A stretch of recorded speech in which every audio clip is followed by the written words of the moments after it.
And here we go. Blast off. Can you all hear the music? Where does yesterday's future, which is already here, meet today's future, which is about to happen, and tomorrow's future, which could be just minutes away? Welcome to Technology Revolution, the future of now, where host Bonnie D. Graham asks savvy futurists for their predictions about the tech-driven trends that are shaping our future right now. Here's your host, who will take us into the future of now, Bonnie D. Graham.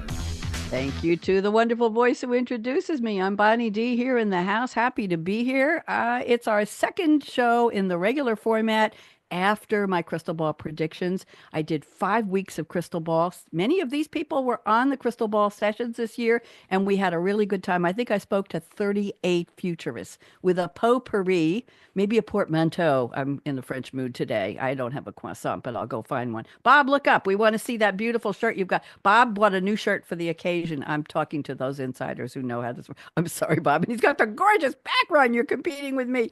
So today is a very special show. I said to everybody, hey, you're all using a lot of AI apps for something, for anything, or you're thinking about them, or you know about them, or you read about them.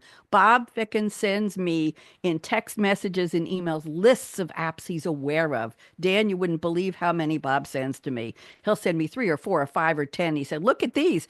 So I've collected through Bob and through the newsletters I get, I've collected a compilation of apps. And I've asked each of you to share your favorite, using now, might use tomorrow, or curious about set of apps that we're going to talk about. So I'd like to make this like a speed round. We're not going to do opening quotes, but of course I have a rhyming intro for each of you. So give me a second to start that. So I think what we'll do is I'll read the name of an app. Dan, we're going to start with you, and then just give us your best 2 minutes or so each so we can cover a lot. Dan can stay a half hour. Everybody else will stay to the top of the hour. So here we go. And shout out to my engineer, Jordan, at Voice America. We are streaming also to the new Voice America YouTube page. So here we go. Let's get started. So welcome to Technology Revolution, the Future of Now show. The future of AI apps. Need help with that? That's what we want to know. Upon the cyber waves of tomorrow's grace, me, Bonnie D., hosts in her Scarlett Mic's embrace. I'm hugging my mic.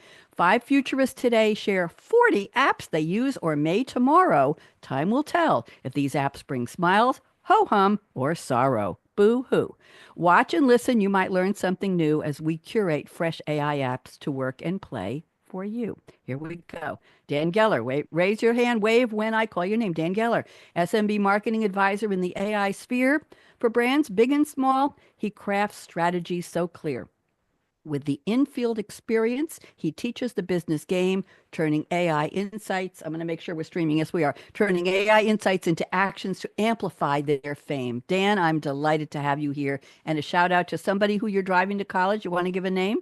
Yeah, Cam. I'm taking Cam to college later on today. Cam's going to college. Good daddy. Bob Ficken is back with a magnificent shirt and a background. Bob, I'm just even a bigger fan of yours. Bob, professor and leadership coach keen, guiding businesses to AI from what was once unseen. From startups to giants, Bob has paved the AI way, teaching owners and schools to allow AI to have a say. Bob, hope you like that. Yep, can't hear you, but your lips said okay. That's good enough for me. Eric Meyers, professor with a smile, always, and passion so strong, helping students discover where their careers belong. With awards in teaching and a mind sharp and bright, Eric turns data into wise business insight. I hope you like that, Eric. Yes, I got Beautiful as always, Bonnie. Thank you, dear. Me or the poem? Don't answer that. Martin Stenzig is here, bringing insights on tech and more, driving innovation so business processes soar. He flies a plane, too. An advisor with wisdom in tech transformation. Martin's on deck exploring AI's broad application. Martin, thank you for fantastic. Good. And Sherry Ann Thank you. Sherry Ann Meyer leads with a humanistic touch spanning 27 countries. Does she ever sleep? Simplifying tech so much. She crafts solutions that all can pursue. Her goal, empowering the workforce anew and anew. Sherry, I hope you like that. Thank you. I'm honored. You're welcome. So here we are with Bonnie D, me, and my brilliant panelists. You're brilliant today. The stage is set to explore AI's upcoming surprises. Yet, in business and daily life, AI's wonders continue to unfold on Technology Revolution's airwaves. Join us and behold. How'd I do? What do you think? Excellent. Very nice. Yeah, good. I'm glad. Okay. And a shout out to Sylvia Speed, we'll just call her my virtual assistant, merveilleuse, magnifique. And I send her bisou, bisou. And those of you who know a little bit of French know those are kisses, kisses. Okay. And she kisses me back. Okay. So let's go around the table. I've given a brief bio. Is there anything anybody wants to add? I'm not going to give you all 3 minutes for a full bio, but anything anybody wants to add about what they do? Any surprises? Anything new? Dan or Bob or Sherry, Eric, Martin? Dan, anything new with you? Well, Oh, Martin, go ahead, Martin. no, just I'm on a journey to start something new, so stay tuned. There will be a LinkedIn post in the next couple of weeks. Maybe that's so news of the day on my side. Wonderful. And several of you have been, well, Sherry and Eric and Martin and Bob have all been on my show, We Dish Two Saucy Dames with Sherry. She's one of my founding Saucy Dames. And Martin and Eric and Bob have been on TOO Saucy Dame. That's me plus cool dude. And Dan just agreed verbally, you were all witnessing this, that he wanted to be a cool dude too. Well, he's already cool. So Dan, I'll be in touch and we'll pick a date and we'll do it. It's going to be a lot of fun. So Dan, anything you want to add for your bio before you give us your first couple of apps? I mean, you know this, but yeah, I'm doing a lot of building. I mean, so I do strategy work, but I also build. So I think when we talk about the apps, I do use a lot of foundational tools because I need to build on top of it. And the benefit is that I get to work with a lot of different types of organizations, whether they be tech or education or healthcare, to help build out solutions. So I think I'm looking forward to hearing what everybody uses because there's so many kind of niche tools, but they're also kind of foundational tools. Good point. Thank you. So why don't you start, Dan, with your top four of the 8 you sent me? Just give us about a minute and a half, 2 minute overview of the name of it and what it does and whether it's a yay or a nay from you. I assume they're all going to be yay, but maybe not. Dan, I'm going to put you on speaker view and then Bob will tee you up next. So go ahead, Dan. Okay, so I think that to start, when I'm talking about the foundational things, I think it's important to recognize that besides apps, there's APIs, and APIs are really the hooks into so many of these AI models that will get you more performance. So I really think, especially when that's a lot of the consulting work that I do, people ask about what you can do with ChatGPT. They're talking about the front end, and it's a great tool, absolutely is. Except you can do a lot more if you actually are approaching it on the AI layer, because you can do, you've heard this term before, fine tuning. You can get much greater control over what you're asking of the LLM and much more control over, just how it responds. So I use a lot of API tools, whether that's with some of the OpenAI models like O1 or O1 Mini or O4. I access those on the API layer.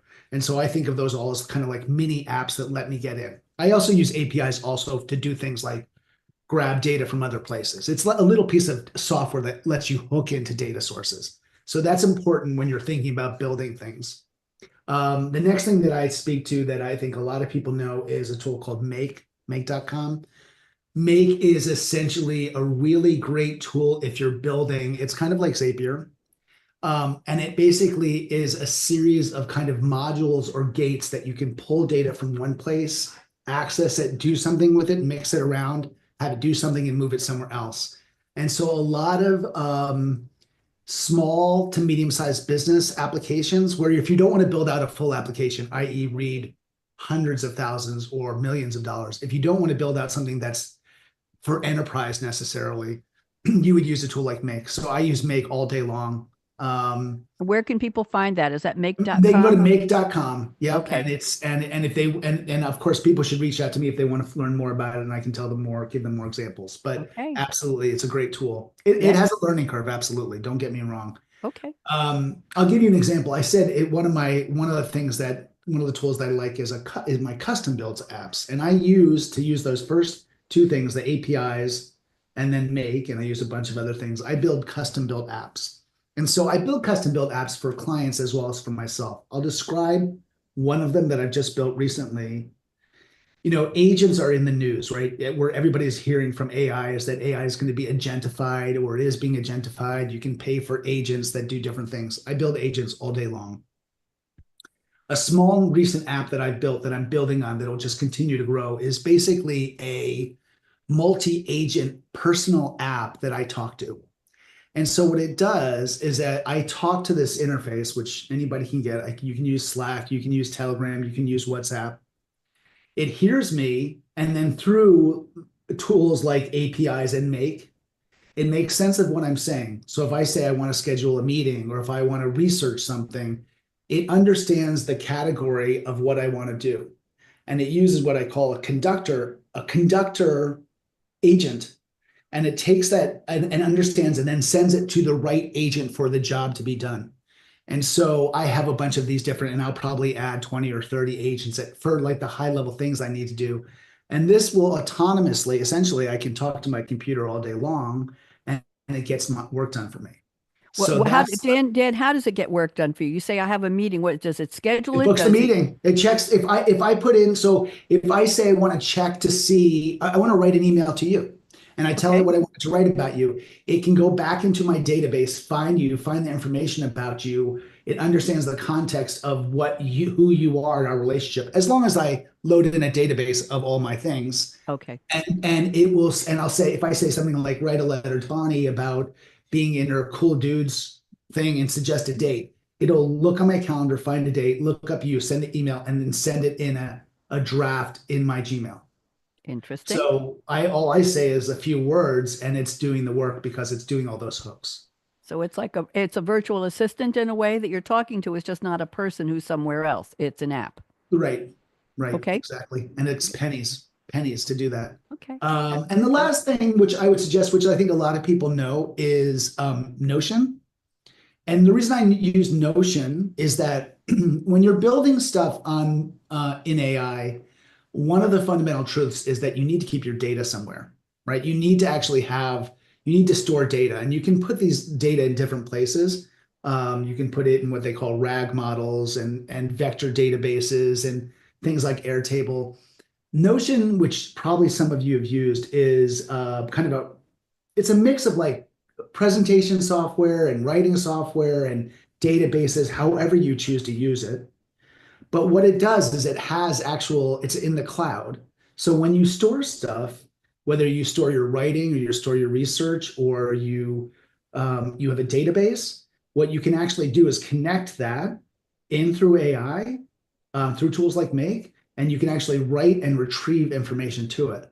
And so as a result, like for example, today, I'm not recording this, but if I was to record it, I could create an automation that automatically takes the transcript, reads it, does an evaluation, sends it to an agent that does a higher level evaluation, stores it in a knowledge base. And then if I was to able to connect that knowledge base, which is let's say Notion, and I later on say, I'm writing an email to Bonnie, it could look at that reference point and say, oh, remember this? You should say something about this. Oh, So interesting. yes. So when we think about like those four things, I'm talking about building, because like if I was building anything for any of you, we would look at like what the core goal is and then what are the tools that can help us get there. Thank you. So it sounds like it has I'm going to go out on a limb here, social awareness, a socialized consciousness saying, why don't you mention this to Bonnie in your email because this was important to her, or this was what she told you about, something like so it has access to all kinds of data about me and you and the relationship, correct? Exactly. As long as I build that in, I would have to build the agent to require. So it would go back and be like a retrieval agent. So if there's all these different pieces, but if I was to upload all that data from, let's say, all of our meetings, and I told the agent to always retrieve that and to be contextually aware of the nature of the relationship. Mm-hmm. And so when I said Bonnie, it looks for Bonnie. It finds Bonnie in, let's say, a lookup table, and it says Bonnie. Oh, is there anything about Bonnie? It looks at all that information and says, oh, here's the thing you most recently talked about. I'm going to give you the context, and I'm going to inject that back into, I'm going to be self-aware. So when you said email, you might want to, it would say, well, you just had a meeting with Bonnie, or you just were on her podcast. Why not say this? And how you prep it to talk, but essentially it could be self-aware.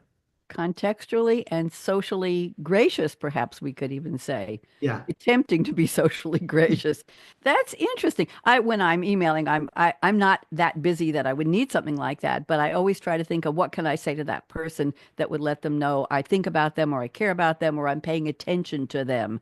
Right. Like you were great on the show last week, or I understand you've got a new record you've just launched, or how's your artwork going, or how's the family. If people tell me there's something about their family, somebody is ill or somebody has moved, I try to reference. Like with you, Dan, I would say, "Hey, great dad who drives his kids to college. I hope you have time to come on the show." So Right. yeah, so it's doing that. The big challenge for a lot of us, for many of us, is AI bots don't have empathy. But I think we're building in a contextual awareness that implies or begins to sound like empathy. Anybody want to comment on that around the table? Martin, you were looking like, was Bonnie crazy or what? What do you think? Do we have any, No, is this like empathy? I I think that's the Sherry. goal. I think that's the goal, right? I think that Yeah. that's one of the shortcomings. I think you can build in some contextual responses, but I don't think it's ever going to replace a human touch. Yep. no, I I agree. agree. But to Sherry's point, I think that's what we want. We want the cold black computer to get a little bit warmer. I think the first thing was the iPhone that sort of, puts a little color into the black and white, computer thing. Mm-hmm. And sort of conversational AI is sort of the next level. It's like now we're talking to it. You don't have to understand ones and zeros.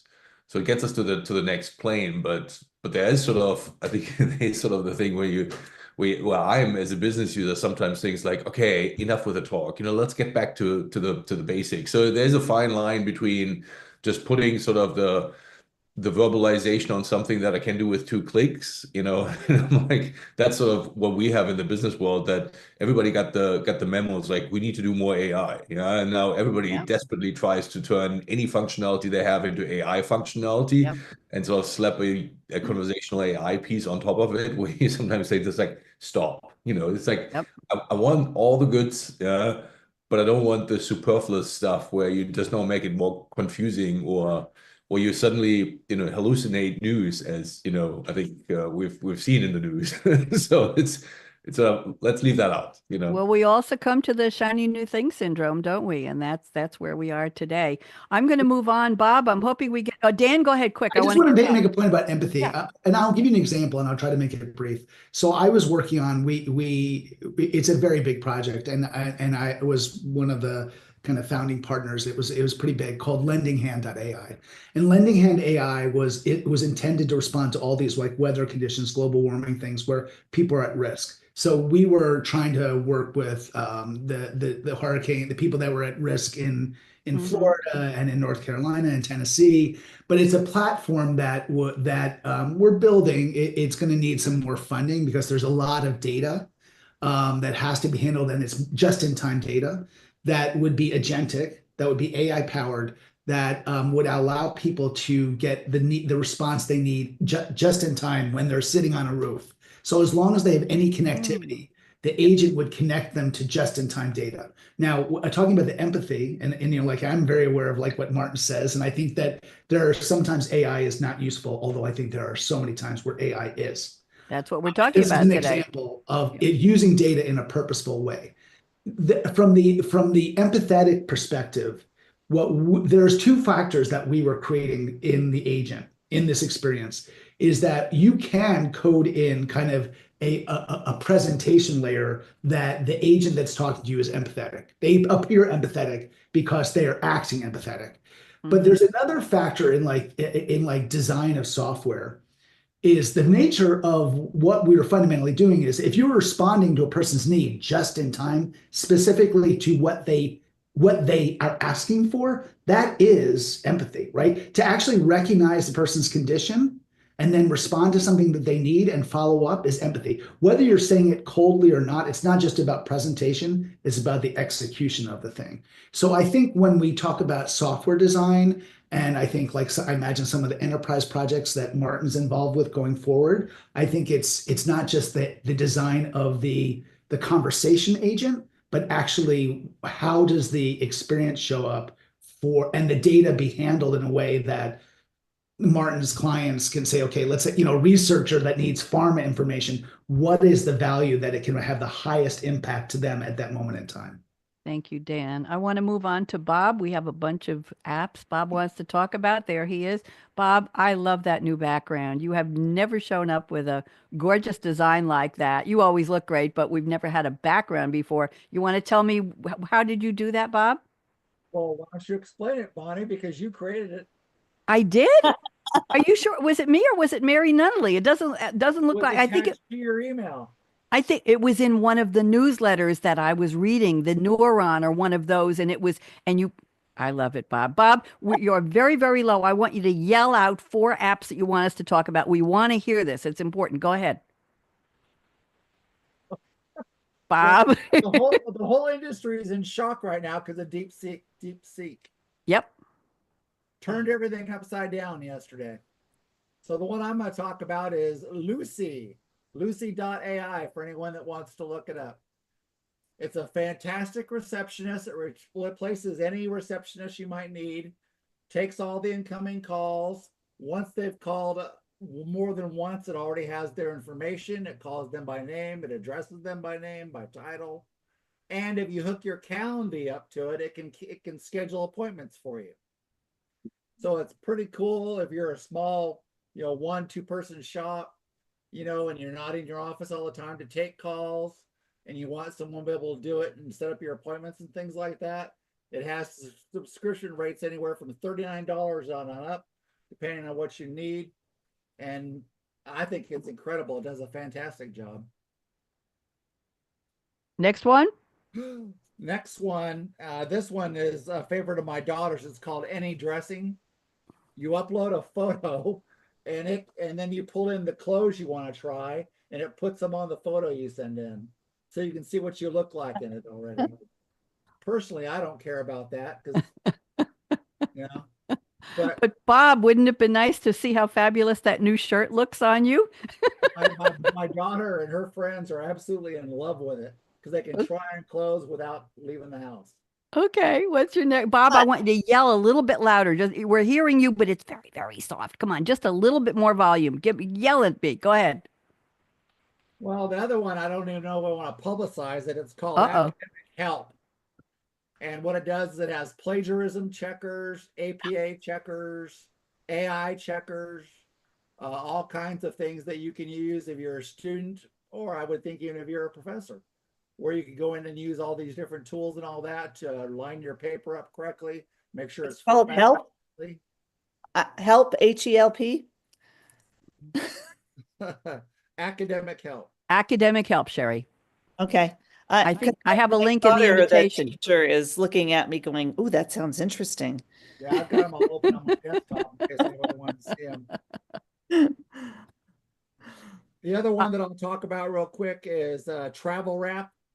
What it does is it makes it easy for you to take all your photos, your videos, all your different travel sources of information, places you've been, trips you've taken, things you've seen, and it can organize them into like a overview of 2024, where you went and what you did. Very, very cool. Thank you, Bob. I wish we could have heard you better, but we did if we listened carefully. The any dressing sounds really, really interesting. Sherry, would you use that? What do you think? Oh my God, for fun, I could picture teenage girls going crazy over that. There's something similar already today. Like you can go into apps and take a picture of yourself and do hairstyles and makeup looks. Glasses too. You can impose Yeah. glasses Yeah, frames glasses. on you. Yes, yeah. So I have used the glasses thing. Does it work? Does it look good? I mean, it's helpful. It's not as great as being there in person, but I've purchased glasses online. So Interesting. here's my question to Yeah. the public. How do you deal with unique body shapes? That's sort of where I'm like scanning my body and sort of trying something on that has sizes to it. I get, but just sort of doing an overlay, That's what I was I'm- wondering. Yeah. okay. Yeah, that's what I was wondering. Because I mean, you can scan your face and then the apps that I've used, but I haven't seen the whole body. How do you Yeah, really okay. see my shape? I Well, have a it- solution you- for that. Always in my buy case, you black. probably don't, but Always if you wear want to. black.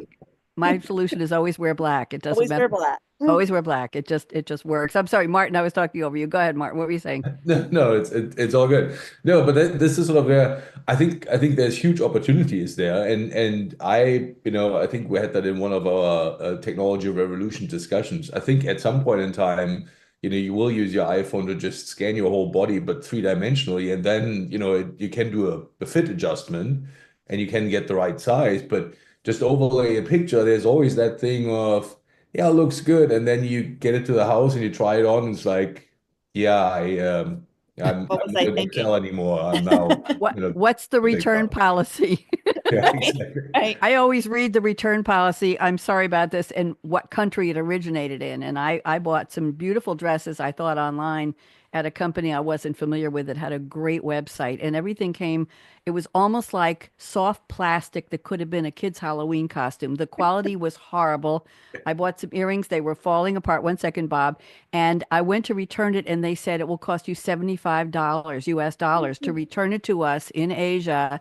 And I went to my Chase credit card company and I said I want to cancel this charge because this was fraud. And they credited me. They credited me with the whole amount. It was like 150 bucks. And that was my recourse because I wasn't going to pay $75 to ship JUNK back to wherever it was. But I We learned need my an app for that. We need an app we for need an app that, for Bonnie. that's right. That's right. You have to Yeah, have your yeah. your fraud line on Bob, you want to say something? Go. I was just going to mention that Amazon tried for a couple years, I guess, a try it now, pay later program, Yes, and they just yes. killed it. Yeah, Did I they? saw that. I Too saw. much money. Yeah. Bob, lean down toward your computer. I want to see if we get better audio from you. Just dip down. Now talk. I was Amazon for quite a while. I had a use it now, pay later program, and they just Yep. canned it because it was costing them too much money. Interesting. And on that idea, on one of my year-end shows, I discovered that several retailers online, Dan, you'll appreciate this, have a keep it, we'll refund you, but don't send it back policy. And this was not publicized. A lot of retailers did it because it doesn't pay for the coming back, for the restocking, the relabeling, the getting it ready, putting it back in inventory. So anything mostly in the $20 to $30 US dollars range, they were saying, just keep the damn thing. They do that with big furniture. Just keep it. We don't want it back. We'll give you the 30 bucks. Leave us alone. So that was very interesting. It was a little known policy. Thank you, Bob. Thank you. Let's move on. Who's next? Let's see who's next. Who have I got? Eric, go. What do you got? Thank you, Bonnie. Well, I want to kind of keep with the theme of what we've already mentioned earlier. So I loved what Dan was talking about when it comes to kind of the customization, that some of these AI apps, sorry, can provide, and how, it really keeps a record of, previous email exchanges, conversations, etc. So the reason I bring that up is the first one that really, struck a chord with me or piqued my interest was the AI app called MindEase. So this app is really meant to support, one's not just mental health, but mood regulation, self-awareness, emotional intelligence, any other, emotions or psychological states that one could experience.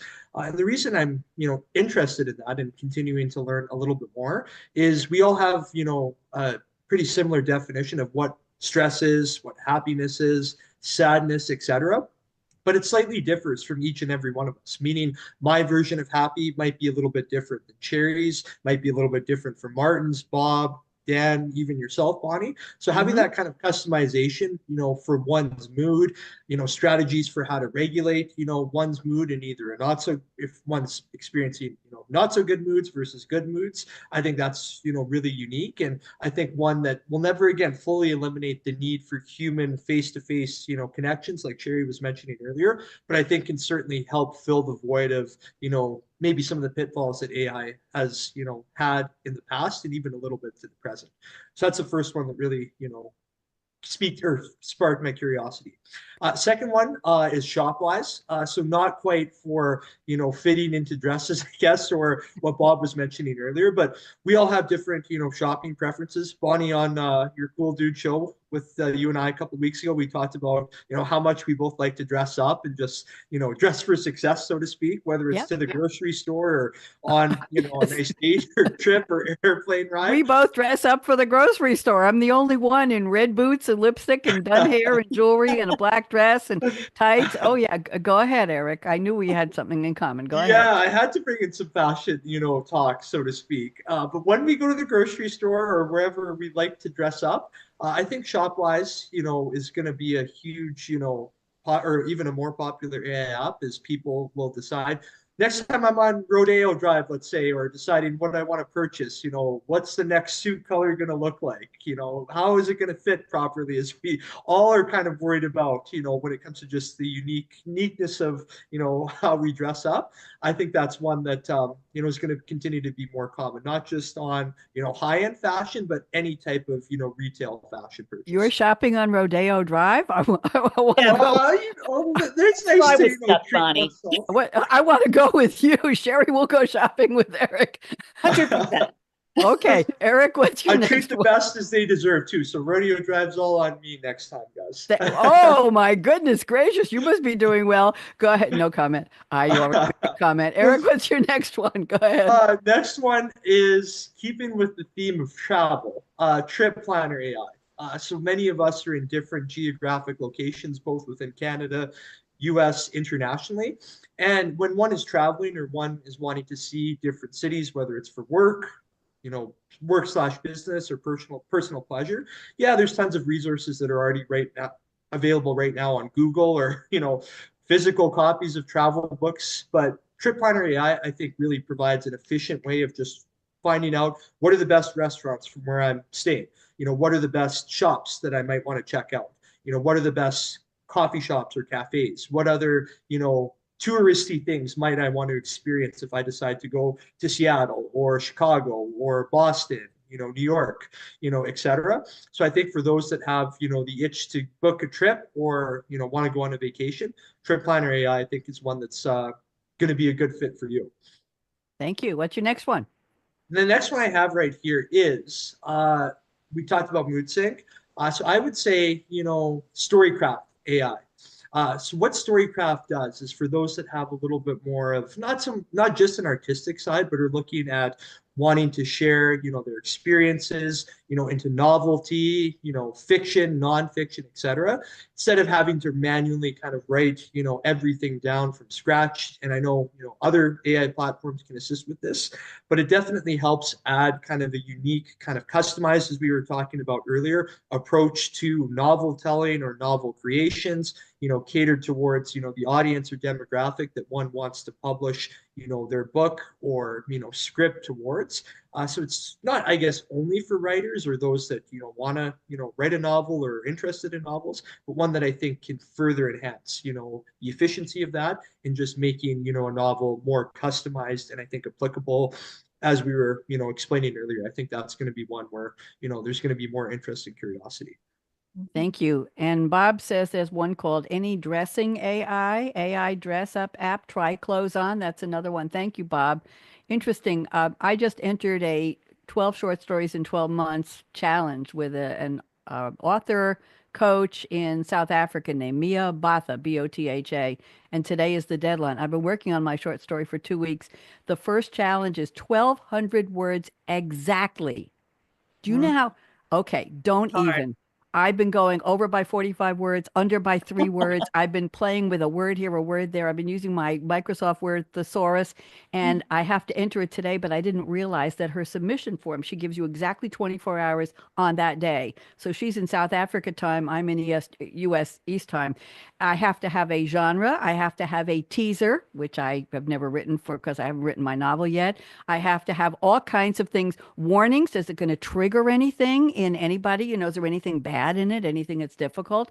I have to come up with all kinds of things in addition to just plopping the novel. I have to have tags, keywords. Anyway, so I'm after this show, that's what I'm going to do. But there are so many elements, Eric, of my personal life and experience in this, and it's fictional. But the lead character is named after a nickname that my daughter gave my mom, her grandma, and the woman was a nurse, and that was my mom's career before she got married. So there's a personal, yeah. So what you're talking about, Eric. I think that's how we write about what you know or who you are. Mhm. Thank Can I you. quickly just chime in Yes. on that, Bonnie? Yeah. I think this is almost a theme of what we've all mentioned at some level, is just the personalization of all these different AI platforms. And, Hmm. while it's helped all of us, personally, professionally with efficiency, getting stuff done, in a more effective manner, I think we can all agree. So correct me if I'm wrong, that we need that kind of personalization, We do. customization, We do. uniqueness. And I think that's something that is only going to continue to become more important for all of us, which I It think is great. is. We want to remember that we're the humans in this Hmm. game, right? We're the Yeah. humans in this game on this roulette wheel, which is moving very, very fast these days. Thank you, Bob. I want to go visually. I saw you, Martin. You're next. What are your couple of 4 apps you want to share with us? We're doing well on time. Go ahead, Martin. Yeah, so the first one is if you are a developer and you're still doing hands-on development, there's really one name of the game, in my opinion, that is GitHub Copilot. So Microsoft did a really smart thing years ago and bought this company called GitHub that has all the source code stored in sort of repositories.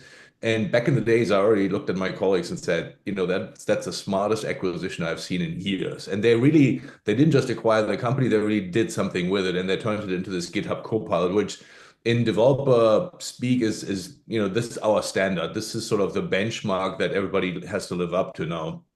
So the funny thing is that all these business companies that are out there, now trying to either rebuild some of the functionality, and they're usually falling short. So now the next thing is how do we, and that's sort of where Dan's point came in. How can we extend and enhance sort of the standard functionalities with our own specialties? So rather than fight them, partner with them and sort of, join forces. But if you are, if you are sort of a what we call pro code developer, GitHub Copilot, in my opinion, that's your ticket. And even I use it, and people watch me code. And listen, I'm not the guy that usually sits down every day and codes professionally, but even I'm suddenly efficient again, just because it also anticipates of what you're doing, repetitive things. I'm hitting the tab key, which sort of is a key to confirm the suggestion more often than adjusting it. Now, there's always sort of that other side in me that says I wouldn't want to give it to a super junior developer because it can get you into the red hole. So if you just believe everything it says and you just sort of confirm everything and you think you get the right answer, that's no good. But if you know what you're doing and you need efficiency gain, that's sort of where it's a fantastic tool. So again, if you're a developer out there, have a look at GitHub Copilot. Yeah, it costs some money, but that's sort of an investment well worth it. The next one I have is sort of back to the drawing board that I think probably all of you are using, AI functionality in something like Office.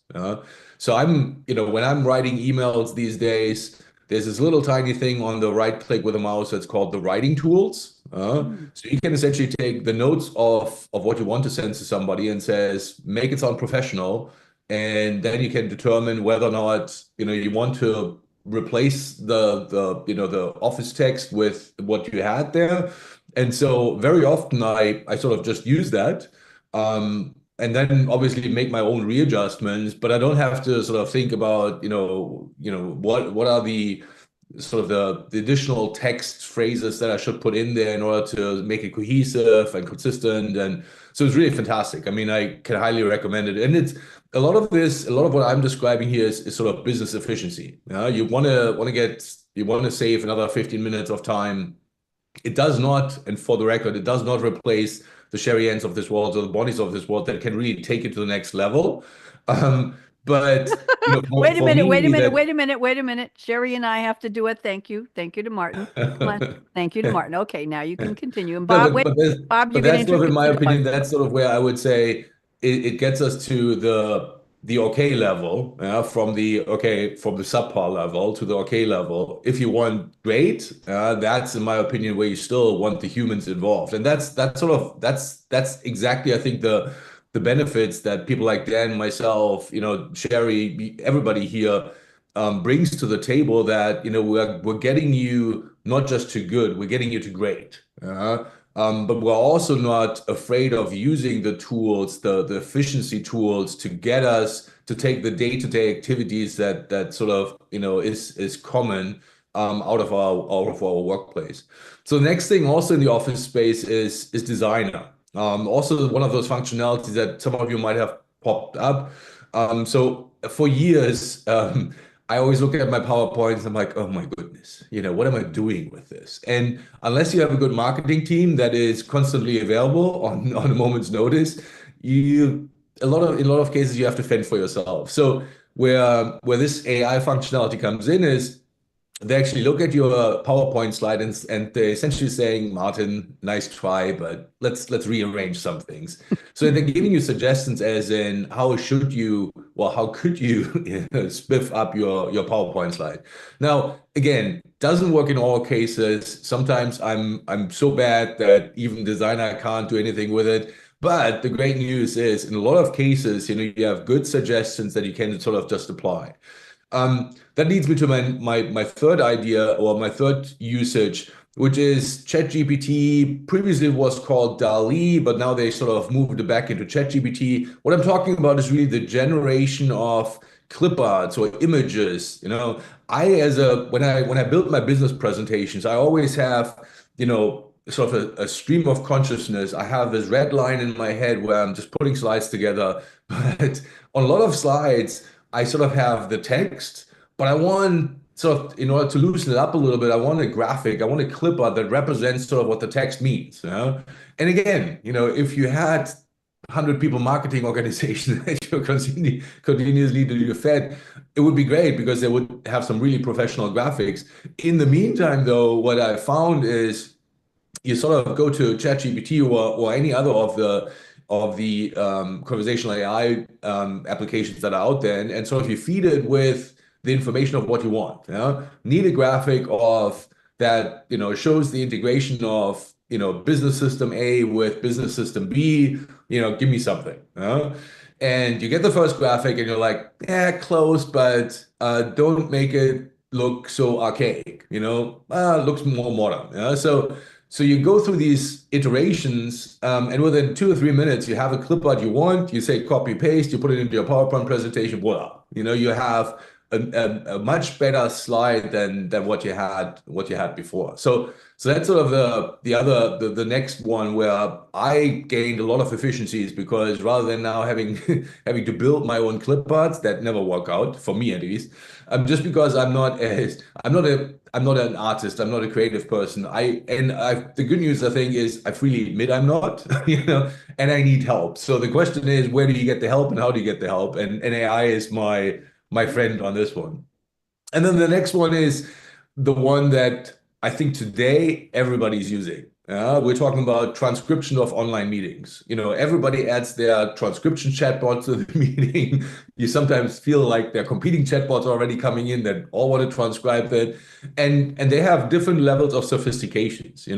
Some just do the transcriptions, but they're doing very well. Others not just do the transcriptions, to Dan's point, but you take the transcriptions and you sort of take action items out of it and you execute the action items. So I think that's sort of another thing where we're seeing more and more intent. Now, I think where we're going to end up with that, and that sort of prediction / where we are already, is where we can take these transcripts and put them into business documentations, specs for programs or to-do list action items. So part of it we're already there. There are sort of still some fine-tuning to be done, but it certainly takes sort of the busy work out of it. And then the last one that I had on my list here came out of the blue. So here's a little bit of background. One of my wife's nephews is an emerging actor. So he called me and was like, hey, I have this application idea. And the concept was, he's sitting in the car driving from point A to B for 4 hours. But as an actor, he has to learn lines in the script. So what he wants is essentially somebody to read the script to him with different voices for the different actors. And I looked at it and I'm like, I don't think I need an application for that. I just need to string a few, to Dan's point, I just need to string a few AI components together and we're good to go. So the one I found that sort of, that can do seemingly what I didn't have an immediate solution to was narrakeet.com. So there you can just specify some text and you can, select the specific character and then they will sort of, take that character and use that character's voice to read that particular script. So if you think about a play or movie script, what you really want to do then is you want to before you do the reading, you essentially say, okay, I want Joe to be this character type. I want, this character to be a Scottish guy from the Highlands that, sounds like Outlander. And, and then you let it read it and you essentially convert the whole script, the written script into just, essentially just an audiobook that you can listen to. So again, I think very interesting applications for AI and sort of the general gist of it for me is the two or three areas. One is efficiency gain, and a lot of what I've just told you was in that area. The other one is creativity. That's for me the two categories where I put these things in. And yeah, I mean, my day is now focusing on the essential parts and sort of, rather than writing text for hours or trying to create clipboards Thank that you, Martin. I appreciate the narrakeet, obviously a play on parakeet, very, very, maybe even parrot, a very niche application. And I will just tell you, and Sherry, we want to save time for you. So I just one comment. When I first started working for the company, okay, bye, Dan. Dan, wave goodbye to everybody. Have a good trip with Cam to college. Take care. Good to see All you. right, take care. Thanks, everybody. We'll do Cool Dude soon. I'll be in touch with you. Okay. Okay. Thank Thanks a you. lot. Take care. Thank you. Bye. So Martin and everybody, when I first started at the company that is three letters that starts with S and ends with P, I was told by one of my managers, Bob, you have to introduce that beautiful companion there in just a second. And just, wait. Let me finish my thought here. When I started, I was told that I needed remedial PowerPoint design skills, that I would never have a career in business. Now, this was like my seventh career, and I had been a graphic designer. I was told that I would never succeed in big enterprise corporate world because I didn't know how to design, and my colors were wrong, and my shades were wrong, and my slides were bad. If I had had an AI tool, Martin, to help me do that, hey, bingo. I ignored her, and here I am with millions of listeners around the world and Pioneer and Thought Leadership Radio. But what can I tell you? My PowerPoints look like. Anyway, I thought they were great. Bob, what's the name of this very beautiful puppy here? This is Niblet. Niblet. Hello, Niblet. Everybody wave hello to Niblet. Thank you. Happy New Year, Niblet. Okay, Sherry, we're ready for you. I'm putting you on speaker view. You're going to close us out. You've got 7 minutes. Go. 7 minutes. Okay, well, as some of you know, I have been unemployed for the last several months since the company I worked for was acquired by a larger company. And so my focus in the last several months, in addition to, building a new career, has been home and home things, but still very tied into technology. One of the things I really enjoyed reading about this year was the Consumer Electronics Show. And there were a few very interesting apps or things, solutions coming out of that show. One I love is called From Solid Vision. My sister and my brother both have macular degenerative eye disease, and yeah, and they can't drive anymore. They can't read. They find it very difficult to read. It's very, very heartbreaking to see. Solid Vision came up with smart glasses. That's a vision correction device for people with macular degeneration. And what it does is it creates vision correction they're in beta right now, so haven't tried them. But I know there are similar things out there. But theirs uses proprietary lens arrays to project images onto the damaged part of the retina. And then it helps the brain construct, this is so interesting, a 3D image. So that I thought that looks really cool coming from an electronic standpoint. But also, here's a good one. Purobot Litter is a litter box paired with an app. It uses facial recognition system that informs owners when their cats are pooping. I have to send that to all my cat lover friends, including Mary And, Nunley, who couldn't join us yeah, today. Go ahead, Sherry. here's my question: does it keep raccoons out because of the Martin, it gets better. You can, for a subscription fee, get a video of your cat relieving itself. Oh, I don't. Sherry, move on to the next one. We're not getting Okay. scatological It's here. Knox Matrix, which I thought was good because it's to protect your home appliances and with mobile devices and TVs using blockchain technology to ensure that the connected devices are working to protect the user's home data and each other against digital threats, which becomes more and more imperative. I just got a new espresso machine for Christmas and I had to hook it up to Wi-Fi to start it off. And I was like, what other information is it getting? So this is going to become increasingly important as our appliances have gotten pretty smart, but now we're taking it to the next level where people are actually investing in them. I think people thought it was a joke before, but they're investing in those types of appliances. And one other that came out of that show was a salt spoon, an electric salt spoon. And it uses electric currents to concentrate sodium ion molecules and amplify the taste of salt, which would be good for me. It's helping to reduce the sodium intake. So it could be considered a health benefit, right? And what you have to do is the user has to place their fingers carefully on a metal strip on the back of the spoon, and then put the device against their mouths for a few seconds before swallowing. It's $125 in Japan. No app required for that one, however. The antidote to too much salt is compression socks, and they're about $9 for a pair in either black or nude color. And when I go overboard on salt and I look down and my ankles are like, the red boots aren't going to zip up. I'm telling too much information here. I put on the compression socks the next day and I'm back to normal. So, Sherry, I started using Himalayan sea salt. Have you? I like that a lot. And Sherry, why don't you give us two baby home life predictions, and then we're going to close because Yeah. we're just about done. Go ahead, 2 minutes. The fast. other things that, of course, I've been looking at since I've been babysitting for my daughter in this spare time is personal assistance and things for mama. So one is Ask Mama. It provides personalized support and guidance to all moms, regardless of their level of experience. Which, if you've had children, every child is a new experience. Whether you're a first-time mom or a seasoned pro, Ask Mama can help you to navigate the challenges of parenthood. That one I might actually try. Yeah. And one more is interesting because it's understand your child's development. You could learn a lot about your child's speech development even before they start speaking. I thought that was interesting. Babbly analyzes and monitors how your child's language is progressing and recommends activities that can accelerate their development. I love it.